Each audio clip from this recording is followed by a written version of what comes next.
오늘 보실 말씀은 신명기 21장 1절부터 23절 말씀까지입니다. 구약 성경, 제가 가지고 있는 성경은 구약 성경 294면에 신명기 21장 1절부터 23절 말씀까지 제가 한 절 읽고 여러분들 한 절 읽고 교독하여 읽도록 하겠습니다. 신명기 21장 1절부터 23절입니다.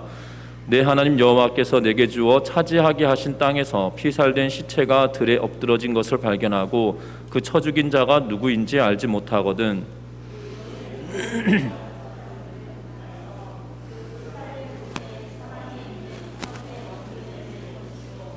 그 피살된 곳에서 가장 가까운 성읍의 장로들이 그 성읍에서 아직 부리지 아니하고 멍에를 매지 아니한 암소를 취하여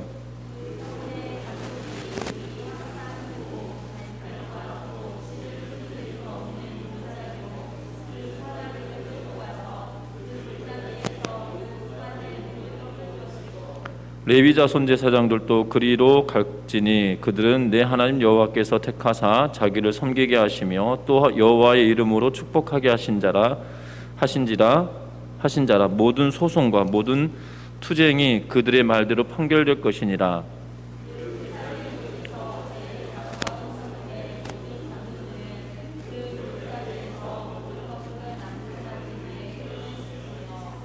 말하기를 우리의 손이 이 피를 흘리지 아니하였고 우리의 눈이 이것을 보지도 못하였나이다.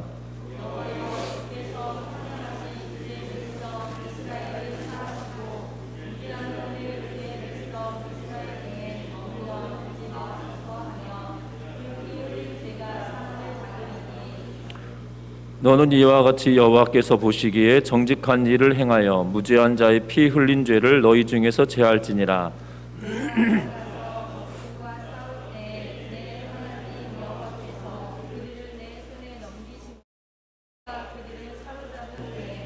내가 만일 그 포로 중에 아리따운 여자를 보고 그에게 연연하여 아내를 삼고자 하거든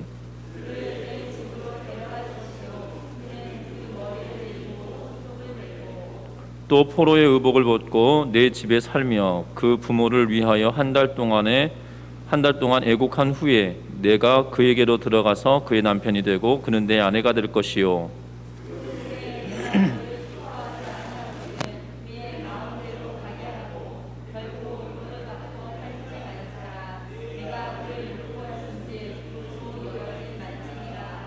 어떤 사람이 두 아내를 두었는데 하나는 사랑을 받고 하나는 미움을 받다가 그 사랑받는 자와 미움받는 자가 둘 다 아들을 낳았다 하자 그 미움받는 자의 아들이 장자이면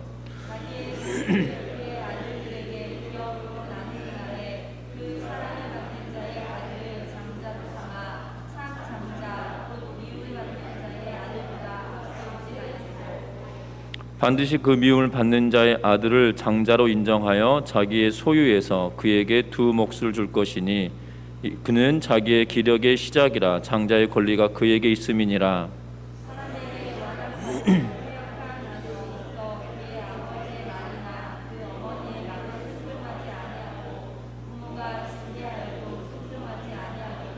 그의 부모가 그를 끌고 성문에 이르러 그 성읍 장로들에게 나아가서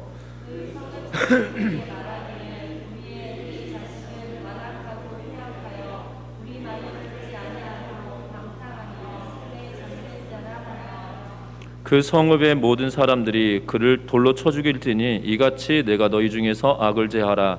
그리하면 온 이스라엘이 듣고 두려워하리라.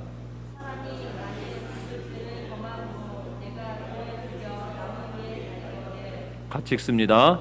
그 시체를 나무 위에 밤새도록 두지 말고 그날에 장사하여 내 하나님 여호와께서 내게 기업으로 주시는 땅을 더럽히지 말라. 나무 위에 달린 자는 하나님께 저주를 받았음이니라. 아멘. 우리 서로 인사 나누고 말씀 나누겠습니다. 사랑하고 축복합니다.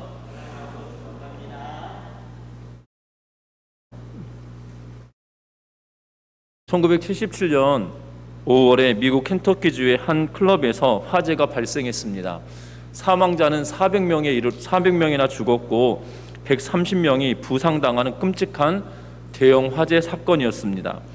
큰 화재가 아니었음에도 불구하고 이렇게 많은 사상자를 냈는지 그 원인을 찾기에 총력을 기울였습니다.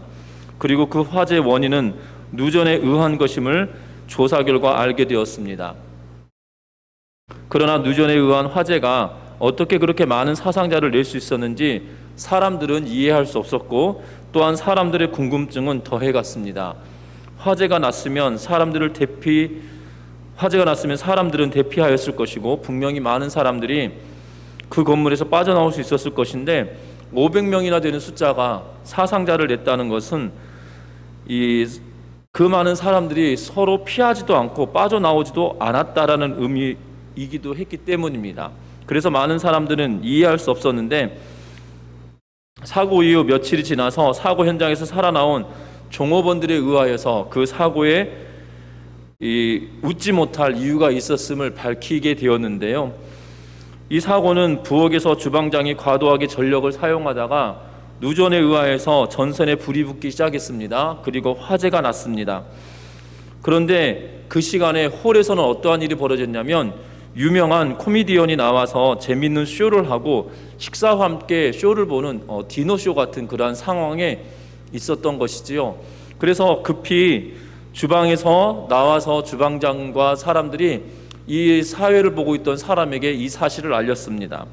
그리고 코미디언은, 그 사회자는 또한 이 앞에 행사를 하고 있는 코미디언에게 그 사실을 알렸습니다. 그런데 이 코미디언도 상황이 중대하다는 것을 알고 사람들에게 이 쇼를 중단할 것이고 이제 빨리 대피하라라고 외쳤고 알렸음에도 불구하고 사람들은 이 코미디언이 준비된 쇼라라고 생각을 하고 그냥 자리에 앉아 있었다는 것이지요. 그리고 쾌쾌한 냄새가 나고 조명도 꺼지고 이러한 모든 상황이 모두 이 쇼의 일부분이다라고 생각하여 그 자리에 앉아 있다가 모두 죽게 되었다라고 이 결론을 내었다는 것입니다. 웃을 수도 없고 울 수도 없는 이러한 상황인 거죠. 코미디언이 앞에서 쇼를 하고 있다가 중단하고 이 모든 것을 마치고 화재가 났으니 나가달라고 하는 이 말에 모든 사람들이 이 쇼에 너무 집중한 나머지 이 모든 것이 쇼의 일부분이다라고 생각하여서 모든 것을 그만두지 않았다는 거죠. 여러분들, 우리가 신앙생활 할 때도 마찬가지입니다. 하나님은 우리들에게 이 선한 일을 행하다라고 분명하게 말씀하십니다. 그런데 우리는 간혹 하나님께서 우리에게 주시는 말씀이 마치 쇼의 일부분인 것처럼 여기며 그것을 우습게 여길 수도 있을 때가 있다는 거죠. 중요한 것은 우리의 삶 가운데 이러한 것은 있지 아니한지 돌이켜보는 은혜가 있으시길 바랍니다. 특별히 오늘 성경의 말씀은 모세가 가나안 땅에 들어가기 전에 이스라엘 백성들에게 당부하고 있는 내용 중에 한 부분입니다. 특별히 모세는 가나안 땅에 들어가지도 못할 것임에도 불구하고 하나님께서 그에게 가나안 땅에 들어간다라면 이러이러한 일들은 해야 된다라고 말씀하여 주고 있는 그러한 부분이라는 거죠. 어찌 보면 가나안 땅에 도착해서 무엇인가 정비를 하고 채비를 한다라면 늦는다는 것이지요. 그래서 하나님께서는 모세에게 가나안 땅에 들어가서 너희가 정착하게 되어질 때 어떠한 상황에 이르러진다라면 그때 이렇게 하지 말고 하나님께서 주신 대로 이렇게 살아가라라고 말씀하고 있는 걸 보게 됩니다. 특별히 오늘 읽었던 본문 21장부터 시작하여서 뒤에 나오는 성경은 이스라엘 백성들이 가나안 땅에 들어가서 정결하게 삶을 살아갈 뿐만 아니라 거룩한 공동체로 살아내야 되는 그러한 방법들에 대하여 말하고 있는 것을 보게 됩니다. 이스라엘 백성들이 가나안 땅에 들어갔던 이유가 무엇입니까?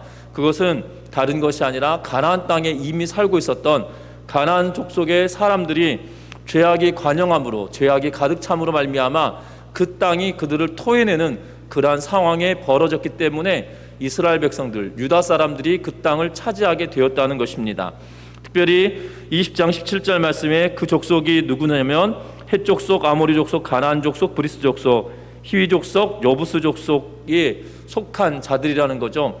그들이 하나님 앞에 중대한 죄악이 범하고 그 죄가 얼마나 무거웠는지 그 땅이 토해내게 되었다라고 이야기하며 그 토해낸 땅에 이스라엘 백성들이 들어가게 되어질 거고 그 땅에 있는 이 가나안 거민들을 진멸하라라고 하나님께서 말씀하고 있다는 겁니다.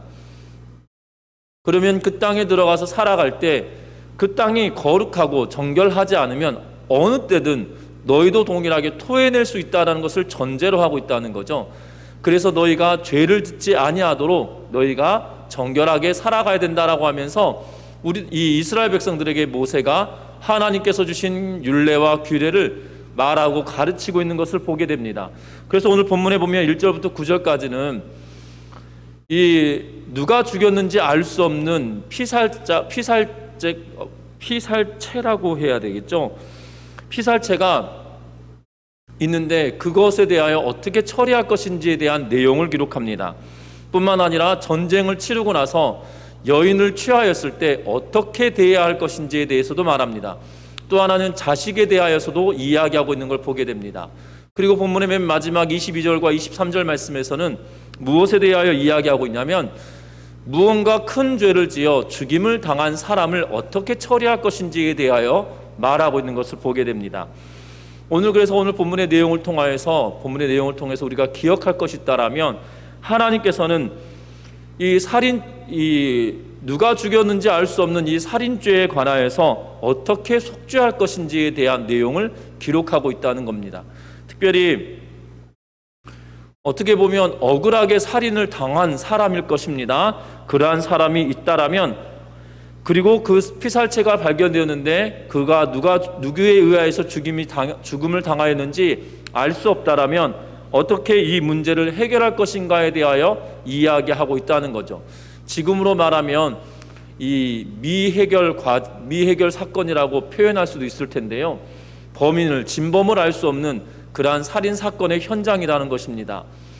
하나님 과거에 3,500년 전이기 때문에 지금이야 과학적인 수사 방법이 동원되어지고 핸드폰의 위치 아니면 CCTV에 촬영된 그러한 상황들, 그리고 이 여러 가지 여건에 의하여서 이 살인한 사람이나 범죄자들을 찾아내고 잡아내기가 쉬워진 21세기가 아니라 3,500년 전의 사건이라는 것이지요. 그래서 그 사람을 죽인 사람에 대하여 찾기가 녹록하지 않을 것임에도 불구하고, 그래서 미해결 사건이다라면 어떻게 그 죄악의 문제를 해결해 낼 것이냐는 것입니다. 여러분들 놀랍지 않으십니까? 성경을 읽다 보면 이런 부분들이 참 놀라운 것 같습니다. 왜냐하면 미해결 사건이면 그저 그런가 보지 하고 넘어갈 수도 있을 텐데, 이것에 대한 것까지도 하나님께서 피를 흘린 죄의 문제를 어떻게 해결해야 되냐는 것이지요. 중요한 것은 이스라엘 백성들이 가나안 땅을 차지할 수 없었음에도 불구하고 차지하게 되었던 이유는 바로 그 땅의 죄악이 너무나도 무거워서 땅이 토해내는 상황이었기 때문이라는 거예요. 그래서 가나안 땅에 들어가면 그 땅이 죄의 무게를 느끼지 아니하도록 항상 정결하게 만들어주는 것, 이것이 필요했다라고 말하고 있다는 겁니다. 그러면 살인 당한 사람이나 살인한 사람이나 이 해결되지 않는 이 사건에서 죄의 문제를 그러면 어떻게 해결할 거냐라는 것에 대하여 오늘 본문은 이야기하는데, 절차가 4가지 절차로 이루어지고 있는 걸 보게 됩니다. 먼저는 공동체의 대표로 이 장로들과 재판장들을 세웁니다. 그리고 그들이 사방의 성읍을 원근을 재기 시작합니다. 그래서 그 피살된 곳에서 가장 가까이에 있는 성읍의 장로들이 나서서 이 일을 시킨 적이 없는 암송아지를 잡아서 암송아지를 취하여서 전체를 태워서 하나님께 이 속죄제를 드리고 있는 것을 보게 되어집니다. 분명한 것은 첫 번째는 각 지방의 그 사건의 중심에 있는 모든 고을에 살고 있는 장로들과 제사장들을 불러 모읍니다. 그리고 그 사건 현장으로부터 가장 가까이에 있는 이 장소를 찾습니다. 그리고 그 성읍에 속하였는 장로들과 제사장들이 나와서 어떠한 일을 합니까? 한 번도 일을 시키지 않았던 암송아지를 잡아서 모두 태워서 이 죄의 문제를 해결하고 있는 걸 보게 됩니다. 그리고 난 이후에 이 송아지를 경작한 적이 없는 계곡에 물이 흐르는, 다시 말하면 이 와스디라고 표현해야 될까요?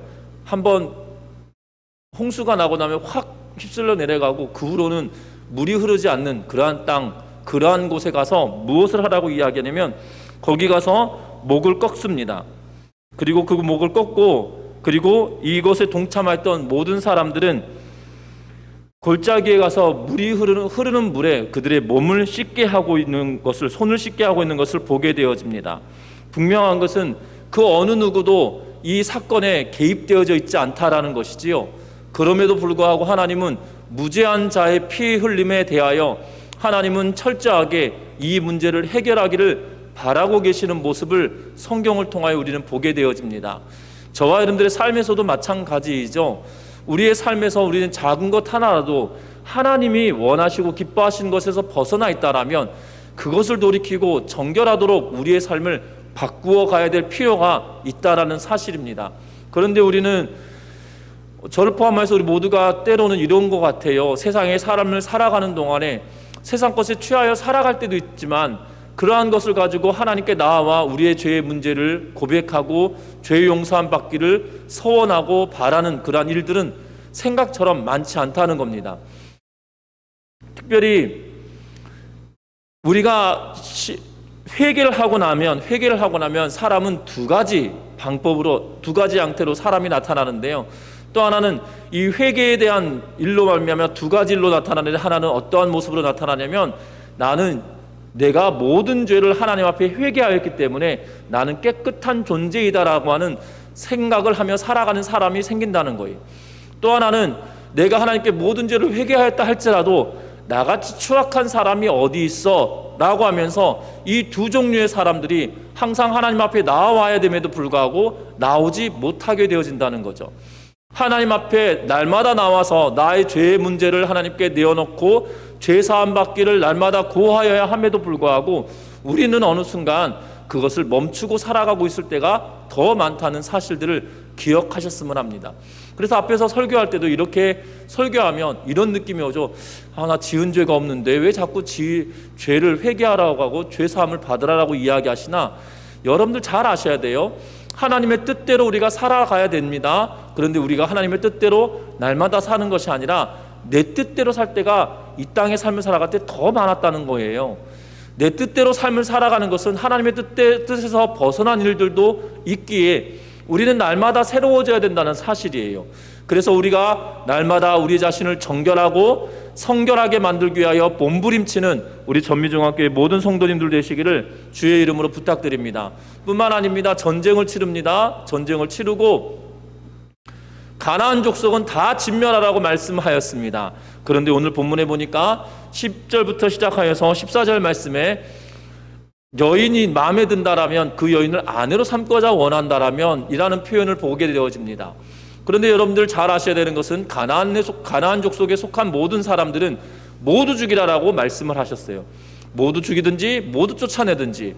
그런데 가나안 족속에 속하여지지 않은 사람들은 어떻게 하라고 하냐면 화친을 하라. 그리고 그들이 화친을 하면 그들에게 조공을 바치도록 하게 하고 그들과 화목하게 하라라고 이야기했을 뿐만 아니라 혹여 그들이 화친하려고 하지 않는다라면 그들과 전쟁을 치르라라고 이야기하고 그들의 전쟁을 치르고 아이와 여인은 너희의 이 노예로 삼으다라고 성경을 통하여 말씀하고 있었던 것을 우리는 본문을 통하여 보았습니다. 그런데 그들 가운데 한 여인이 눈에 들었다라면 그 여인을 취할 때 어떻게 취하냐는 거죠. 부인으로 삼을 때 그냥 삼으라라고 이야기하고 있지 않습니다. 12절 말씀 같이 한번 읽어봅니다. 12절과 13절 말씀 같이 읽어보겠습니다. 그를 내 집으로 데려갈 것이요 그는 그 머리를 밀고 손톱을 베고 또 포로의 의복을 벗고 내 집에 살며 그 부모를 위하여 한 달 동안 애고간 후에 그들에게 들어가서 그의 남편이 되고 그는 내 아내가 될 것이요. 아멘. 뭐라고 말씀하십니까? 부인으로 삼는다라면 집으로 데려가는데 그의 머리를 밀라라고 표현하고 있습니다. 사실 어느 정도 머리를 잘라야 되는, 머리카락을 잘라야 되는지는 알 수 없으나 이 민다라는 표현이 성경의 곳곳에 통하여서 보면 우리는 말하면 짧게 머리를 자른 것처럼 여겨집니다. 그리고 뭐라고 이야기합니까? 손톱을 베라라는 말은 손가락을 자르라는 의미는 아닌 것 같아요. 손톱을 깎아내라는 의미인 것 같습니다. 그리고 포로의 의복을 벗기고, 다시 말하면 전쟁 포로로 잡혀왔을 때 그 의복을 벗기고, 그리고 그로 하여금 한 달 동안 부모를 위하여 애곡하게 만들어라라고 이야기하고, 그리고 그가 그녀를 아내로 삼으라라고 말씀하고 있는 걸 보게 됩니다. 이것에 대하여 여러 가지 의견이 분분합니다. 왜 한 달 동안 그 시간을 주었을까라는 것이죠. 요세푸스라고 하는 1세기경의 역사학자가 있습니다. 그가 뭐라고 이 본문을 해석하고 있냐면, 그녀의 가족과 그녀의 동포의 사망을 애도하는 표시다라고 이렇게 말하고 있는 걸 보게 됩니다. 랍비 아키바라고 불려지는 한 사람은 뭐라고 이야기하고 있냐면, 그녀가 자신이 매력 없는 사람이다라는 것을 어필하기 위한 하나의 방법이었다라고 이야기하고 있는 거죠. 다시 말하면 이 여인을 취하려고 하는 이 남자에게 다시 한번 생각해봐라라고 하는 그러한 시간을 주기 위한 것이다라고 이 아키바라고 하는 랍비는 해석합니다. 반면에 메이스라고 하는 학자는 뭐라고 이야기하고 있냐면, 그녀의 행위는 자기 가정의 생활 방식과 습관을 모두 없애는 행위로 볼 수 있다라는 표현을 쓰고 있습니다. 다시 말하면 과거에 살아왔던 생활 습관, 관습 모든 것을 다 떨쳐버리고 새로운 삶을 살기로 결단하다라는 의미로 받아들여지고 있다는 것이죠. 저는 이 세 번째 의미가 더 타당하다고 생각되어집니다. 왜냐하면 하나님께서 그냥 그 여인을 취하라라고 말씀하신 것이 아니라 이렇게 하라고 규정을 지어주고 있다는 거죠. 그 기간 동안에 이 여인을 함부로 취하는 것이 아니라 한 달 동안 의복을 갈아입고 머리를 밀고 손톱을 깎고, 그리고 한 달 동안 애곡하며 그의 부모를 위하여 애곡한 후에 결혼하라라고 말씀하고 있기 때문이죠. 이제는 모든 것을 떨쳐내고 새로운 삶을 살기로 결단한다라는 의미가 포함됐다라는 것이 더 의미가 있다라고 생각이 들어집니다. 여러분들 기억하셨으면 합니다. 그런데 이 놀라운 것은 이 여인에 대하여서 함부로 취급하지 말라라고 하나님께서 말씀하고 계시고 있다는 거예요. 어찌 보면 포로이고 종으로 삼을 수 있는 여인입니다. 그런데 하나님께서 뭐라고 이야기하십니까? 부인으로 삼았다라면 이미 노예였고 이미 종이었기 때문에 함부로 할 수 있었을 것임에도 불구하고 하나님은 이 여인에 대하여 뭐라고 말씀하시냐면 14절 말씀 같이 봅니다. 그 후에 내가 그를 기뻐하지 아니하거든 그의 마음대로 가게 하고 결코 돈을 받고 팔지 말라. 내가 그를 욕보였은즉 종으로 여기지 말지니라. 아멘. 이 여인에 대하여 하나님은 긍휼한 마음으로 이 여인을 돌보고 계시는 것을 보게 됩니다. 여러분들 3,500년 전에 이러한 규례가 타당한 규례였을까요? 여러분들 일제강점기에 이 고통당하였던 이 조선의 여인들이 얼마나 많은 고통을 당하였는지 우리는 많은 매체를 통하여서 이미 경험했을 것입니다. 분명한 것은 지금으로부터 200년도 되지 않았던 100년쯤 되어졌던 그러한 일들이거든요. 그런데 그러한 상황 속에서도 많은 고통을 당하였던 여인들이 있었음에도 불구하고 이 조선의 여인들이 얼마나 많은 고통을 당하였는지 우리는 이미 알고 있지 않겠습니까? 그런데 3,500년 전이라면 더했으면 더했지 덜하진 않을 거란 사실이죠. 그리고 또한 여인에 대하여서 이 재산으로 취급하였던 시기였기 때문에 생사여탈, 죽이고 살리는 그러한 권리가 남편에게 있었다는 거죠. 당시 문화적으로는 그랬다는 것입니다. 그런데 그것을 하나님은 만류하시고 꺾으시며 뭐라고 이야기하십니까? 이 여인이 너를 더 이상 기뻐하게 하지 않는다라면 그 여인 마음대로 가게 하라, 자유롭게 하라라고 이야기하고 자유인으로 내어놓으라라고 말합니다. 돈 받고 팔지 말라라고 이야기하고 더 이상 종이 아니다라고 하나님은 선언해주고 계시다는 사실입니다. 여러분들 놀랍습니다. 특별히 개신교인들은 굉장히 외골수적이고 보수적이고 깐깐하고 뭔가 꽉 막힌 꼴통 같다라는 생각을 가지고 있는 게 현대 사회의 지배적인 생각들인 것 같습니다. 그런데 여러분들 잘 아셔야 됩니다. 하나님을 믿는 사람들이 이 꼴통 보수가 아니라는 거예요. 하나님을 믿는 사람들은 굉장히 진보적이라는 거예요. 왜냐하면 지금 3,500년 전만 하더라도 이러한 일들이 가당키나 한 일이었습니까? 아니 100년 전만 하더라도 이러한 말씀이 가능한 일이었을까요? 여러분들 잘 아셔야 됩니다. 하나님을 온전하게 믿는 주의 백성들은 굉장히 상식적일 뿐만 아니라 인간적이며 이 땅을 더욱더 아름답게 바꾸어 가려고 애쓰는 그러한 정신적인 의미가 이 말씀 속에 담겨져 있다는 사실이에요. 꼴통 같아 보이는 것이 아니라는 겁니다. 중요한 것은 저와 여러분들 삶 가운데 이 말씀을 어떻게 적용할까에 대한 문제가 우리에게 남아있다는 거죠.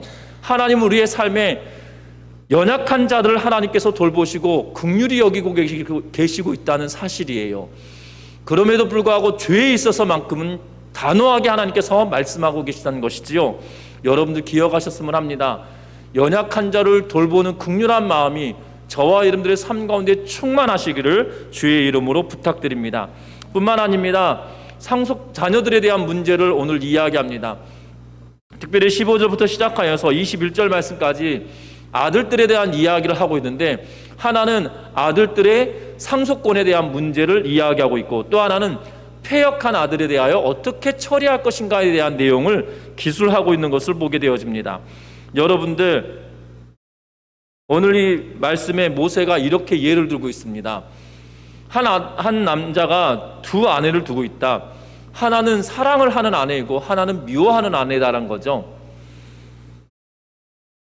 그리고 하나는 미움받는 여인이 미움받는 여인에게도 아들이 있고 사랑받는 여인에게도 아들이 있는데, 그 미움받는 여인의 아들이 장자다라고 여겨지면 그 장자에게 아무런 제재를 가하지 말고 장자권에 합당한 재물을, 유산을 남겨주어야 된다라고 말하고 있는 것을 보게 되어져요. 내가 사랑하였던 여인의 첫 번째 아들이 내 장자라고 여기는 것이 아니라 그 두 여인 가운데 가장 먼저 아들을 소생한 태어난 아들을 두고 장자다라고 여기며 그에게 많은 재산을 줘야 된다라고 이야기합니다. 학자들마다 견해가 좀 다릅니다. 장자에게 상속권을 줄 때 어마무시한 게 이야기합니다. 5명의 자녀가 있으면 그 중에 재산을 절반으로 딱 자릅니다.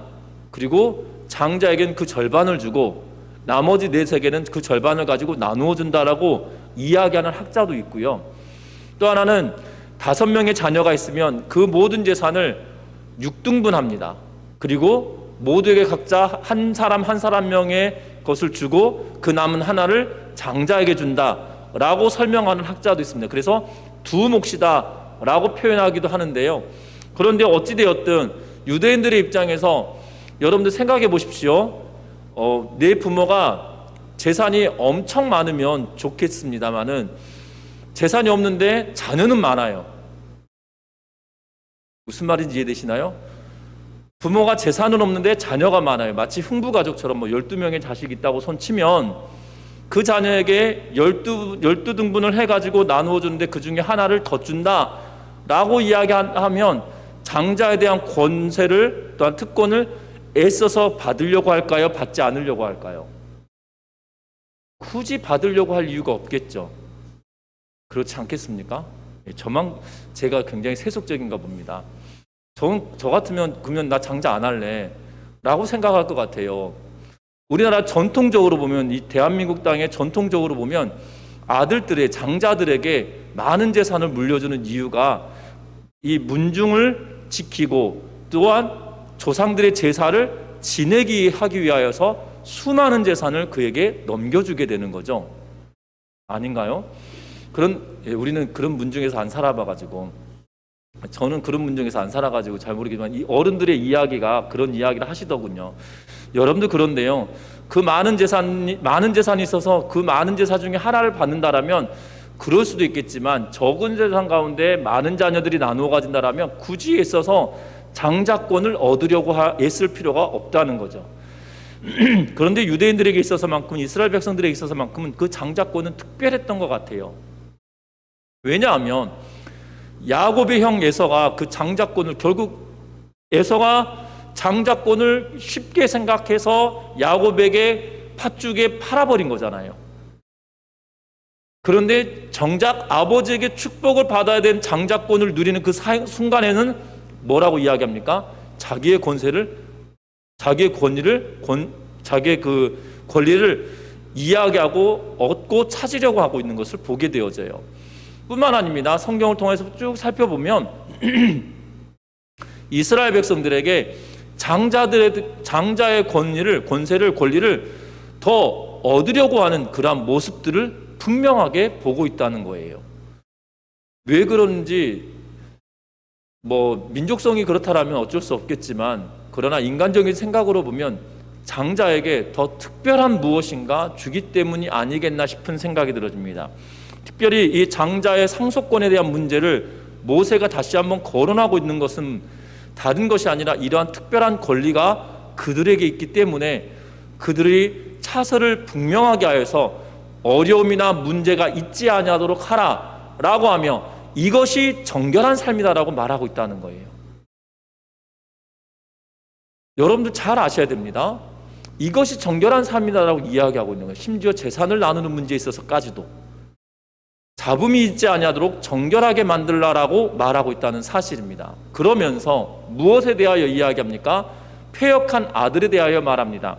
더 이상 부모의 말을 듣지 않고 순종하지 않고 부모가 징계해도 더 이상 다룰 수 없는 자가 있다라면 부모가 그를 끌고 성문에 이르러서 장로들이 나아가서 이 자식이 이러이러해서 이러이러합니다, 해결해 주십시오 라고 이야기하면 모든 정황을 다 듣고 난 이후에 어떻게 합니까? 그 아들을 쳐 죽여라라고, 돌로 쳐 죽여라라고 이야기하고 있는 걸 보게 되어져요. 굉장히 무지막지하지 않습니까? 성경을 읽다 보면 이러한 부분 때문에 학을 떼는 분도 있을 것 같아요. 그런데 여러분들 잘 아셔야 되는 거는 성경 어느 곳에 아들이 죽었다, 아들을 죽였다, 돌로 쳐 죽였다 이런 것을 본 적도 없고요. 또 하나는 이 탈무드나 기타 등등의 책들을 통하여서 보면 이런 규례는 있는데 지켜진 적이 없다는 거죠. 왜 그럴까요? 자식이 부모를 죽여도 부모가 자식을 쉽게 죽이지 않는 게 모성애이고 부성애이기 때문이라는 거죠. 현대는 이것이 참 어떻게 돌아가는지, 그래서 말세라는 표현을 쓰고 있는데 부모가 자식을 죽이는 사건이 빈번하고 또한 자식이 부모를 죽이는 사건도 빈번하여서 이제는 더 이상 그것이 뉴스거리인가 싶은 생각이 들 만큼 완악하고 강팍해져 버린 시대를 살고 있지만 이 당시만 하더라도 그렇지 않았다는 거죠. 자녀가 굉장히 귀하였던 때입니다. 그래서 규례는 세워놨지만 집행된 적이 없는 그러한 법률인 것처럼 보여집니다. 분명한 것은 자식의 문제에 있어서도 꼼꼼하게 이것을 체크하고 점검하고 있다는 사실이에요. 저와 여러분들 기억하셨으면 합니다. 하나님의 말씀이 우리의 삶과 동떨어져 있는 것은 결단코 아니라는 거예요. 하나님의 말씀이 우리의 삶과 멀리 있다라고 생각하면 안 된다는 거예요. 하나님의 말씀이 내 삶과 굉장히 밀접하게 되어져 있다는 거예요. 하나님의 율례와 규례는 우리의 삶과 밀접하게 가까이 있기 때문에 하나님의 말씀을 듣고 순종하는 삶이 우리의 삶 가운데 충분하게 드러나야 된다는 걸 기억하며 살아가는 우리 모두가 되시기를 주의 이름 부탁합니다. 그러면서 말씀을 맺으려고 합니다. 여러분들 오늘 본문의 내용을 보면 대단한 것이 있나요? 가나안 땅에 들어가면 이렇게 해서 정결하게 살아라 라고 말하고 있는 것이 아니에요.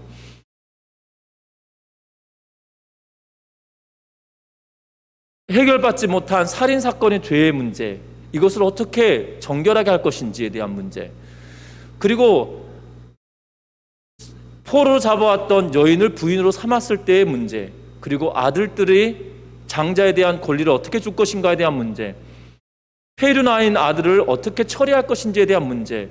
어떻게 보면 우리는 하나님이 가나안 땅에 들어가면 거룩한 삶을 살아라라고 이야기할 때 엄청나게 뭔가 귀하고 뭔가 특이하고 신비하고 정말 거룩하고 성스러운 무엇인가를 요구할 것처럼 보여지지만 아니라는 거예요. 그들의 일상 가운데 하나님의 뜻을 이루고 그들의 일상 가운데 하나님의 의를 나타내고 그들의 삶 가운데 하나님의 공의를 온전하게 드러내는 것이 바로 그들의 거룩함이다라는 것이죠. 저와 여러분들의 거룩함은 무엇일까요? 저와 여러분들의 거룩함도 마찬가지라는 거예요. 우리의 일상 가운데 하나님의 선하심이 드러나고 하나님의 공의로우심이 드러나고 하나님의 인자하심이 나타날 수 있는 그러한 삶을 살아가는 우리 모두가 되시기를 주의 이름으로 부탁합니다. 이것이 이 땅 가운데 살아가는 그리스도인들에게 가지고 있어야 될 그러한 덕목인 것 같아요. 특별히 힘들고 어려운 이때에 정말 그리스도인들이 하나님의 의와 하나님의 공의와 하나님의 정의가 내 삶으로부터 시작되어져서 이 땅 가운데 편만히 흐를 수 있도록 저와 여러분들의 삶을 하나님의 말씀이 흐를 수 있도록 들여가는 우리 모든 성도님들 되시기를 주의 이름으로 축원합니다. 기도하겠습니다.